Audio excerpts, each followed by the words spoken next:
So, my dear students, today I want to start my class that is with medieval Indian history for second sem CBCS General, and that is medieval Indian history, and the chapter is establishment of Mughal Empire in India. Okay, so medieval Indian history is divided into two parts, that is from 1206 to 1290, and it period is known as Sultanate period because at that time India was ruled by different dynasty. That was Slave dynasty, Khalji dynasty, Tughlaq dynasty, Sayyid dynasty, and Lodi dynasty, and five dynasties that ruled over India from 1206 to 1290, that is Sultanate period. In another side, there was from 1526 to 1858, that is late medieval or early modern period. And at that time, that is the Mughal period. It is also known as Mughal period. And different rulers, they ruled over India. They were the Babur, Humayun. After Humayun, there was Sher Shah Suri, that was Suri dynasty. He was Afghan. Akbar, Jahangir, Shahjahan, and Aurangzeb. So, Babur, Humayun, Akbar, Jahangir, Shahjahan, Aurangzeb. They were Mughal ruler, and they ruled over India from 1226 to 1858. That was a division of medieval Indian history. So, today we will discuss about the establishment of Mughal Empire in India. So, we know that the Mughal Empire in India was established by Babur. Okay. So Babur, the full name of Babur was Zahiruddin Muhammad Babur. Zahiruddin Muhammad Babur, but he was known as Babur. It is Turkish name, Turkish word, and the meaning of Babur is tiger. So Babur was like a tiger. He is very energetic. He is very brave, so aggressive. So he was called as Babur. So it is described that they were Mongolian people. They are from Central Asia. They are Mongolian people. Okay, and they were very warlike people, brave and warlike people. So they came to India from Central Asia, Mongolian people, and they came from Central Asia. So during the time of Iltutmish, who was Iltutmish? He was the ruler of Slave dynasty. So during the time of Iltutmish, that is Turkish Mongolian ruler, he was Genghis Khan, who invaded India during the time of Iltutmish. That was the Slave dynasty. Though he was not successful, but the Mongolians, they always remained as a headache for the sultans. Okay, so at any time they made attack in the frontiers of India, northwest frontiers, and so they remained as a headache for the sultanates. Okay, so after that, it was Babur who invaded India. From a very, from his childhood, he heard so many stories about India, about the enormous wealth of India, about this rich country. So he was determined. He determined to establish himself as the ruler of this rich country. Okay, so Babur who invaded India, but before his invasion, we must know about the political condition of India, which paved the way for Babur to establish his power. So what was the political condition of India? Number one was Delhi. At Delhi, there was a ruler. He was Ibrahim Lodi. He belonged to Lodi dynasty. Okay, he was the ruler of Delhi and Agra. So Ibrahim Lodi was very unpopular among his nobles. Okay, among his people, he misbehaved his officers. He misbehaved the Mongolians. He misbehaved the Turks. So he became very unpopular, and the people of Delhi, they wanted to overthrow his power and invited Babur against him. Okay, so the people of Delhi, they invited Babur to give war against Ibrahim Lodi to overthrow his power. That was the position of Delhi. Number two was Punjab. At Punjab there was a governor. His name was Daulat Khan Lodi, was the governor of Punjab. He wanted to capture the throne of Delhi and Agra with the help of Babur, so he invited Babur. Okay. Number 3, Sindh. Though Sindh was independent country from the time of Sultanate period, but no definite law and order was there. Lawlessness was there. Anarchy was prevailing in Sindh. Number 4, Kashmir. Like Sindh, anarchy was prevailing in Kashmir. And lastly, Mewar. Mewar, that was ruler of Mewar was Rana Sangha. So Rana Sangha, with the help of Babur, wanted to capture the throne of Delhi and Agra. So that was the political condition of India in the eve of Babur's invasion of India. That is Delhi, Sindh, Kashmir, Mewar and Punjab. Okay. So apart from that, social condition also there. What is the social condition of India? During the time of Sultanate period, the sultans, they wanted to improve that is the art, craft, trade, commerce. Okay, they thought for the development of art, craft, trade, commerce. But what happened? The Sultanate, they extracted the money from India so much that economically India became very poor. Okay, that was the economic condition. Okay, that was the economic condition of India. What is the social condition? The society was divided into two sections, that is Hindu and Muslim. Okay, two religions were there, Hindu and Muslim, and there was no unity among these Hindu and Muslim to fight against their common enemies, and that was the main plus point for Babur. Apart from that, there were different reasons also there for his invasion. Number 1 was Babur's greediness.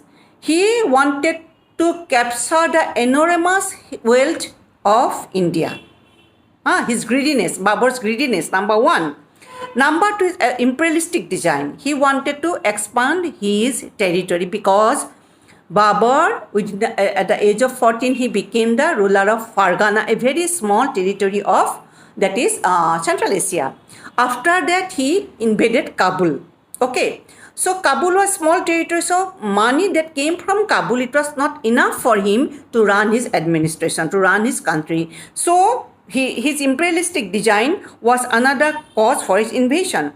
Number 3 was the invitation. That the different rulers, they invited Babur against Ibrahim Lodi, and he was ready to accept this invitation.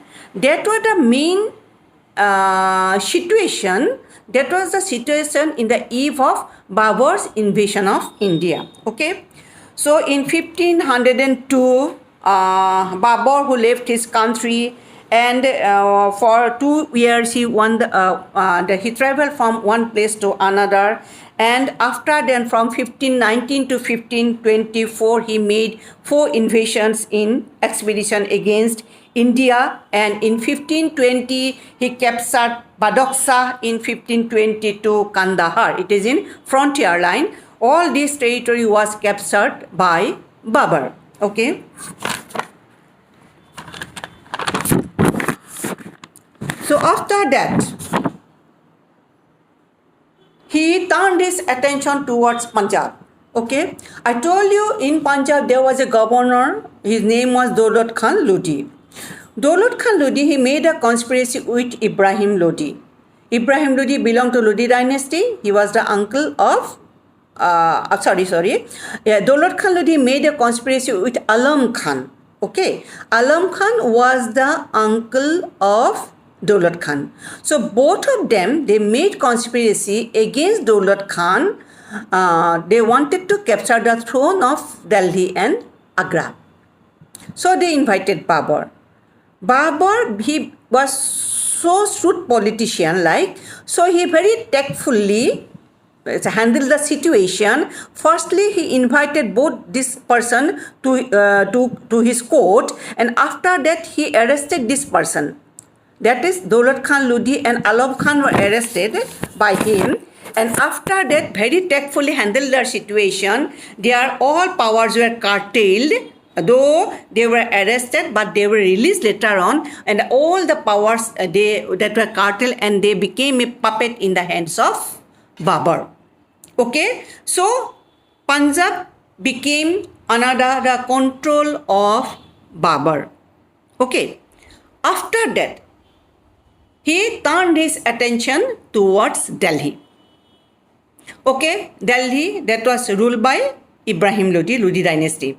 So after Punjab, he proceeded towards Delhi. The army of Babur, it was consisted 12,000, and his main weapons were cannons, guns, artilleries. Okay, in artillery field there were two generals. They were the Ustad Ali and Mustafa. They were the two main generals of Babur. He had 12,000 soldiers that were highly equipped, highly trained up, very patriotic feelings were there, very devoted soldiers of Babur. But in other hand, the ruler of Delhi, Ibrahim Lodi, he had 1 lakh soldier but was not so trained up. It was not disciplined, not well equipped. It was made by bazaarmen like that. It was not trained people. It was not made by trained people.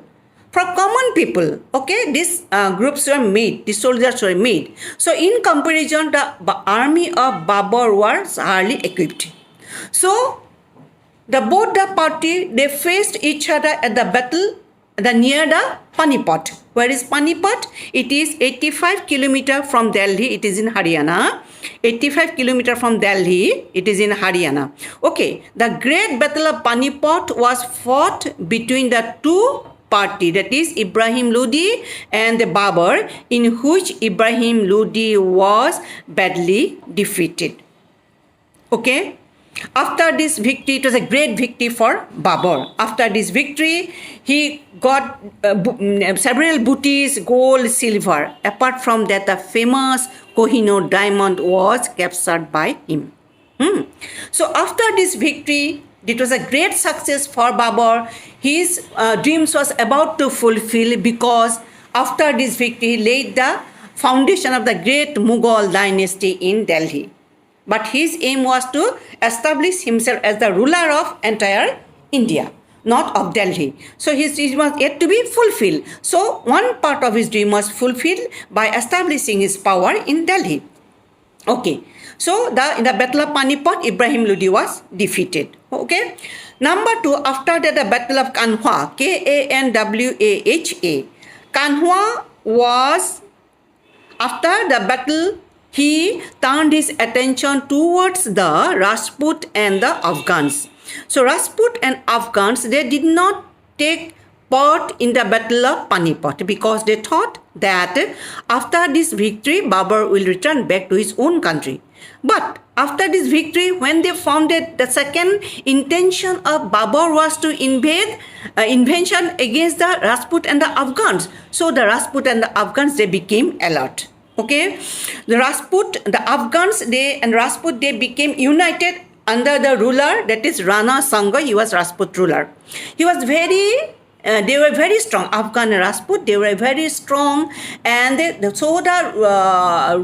soldiers of Babur, they were unable, they were not interested. No, they were unwilling to fight against the soldiers of Rajput and Afghan, because they knew that they are very strong. It is not possible for the soldiers of Babur to become victory against this strong, that is soldiers. But Babur was so determined. He is so determined, his willpower is so strong that he was confident that he will win against this. So he made invasion against the Rajput and the Afghans. Okay.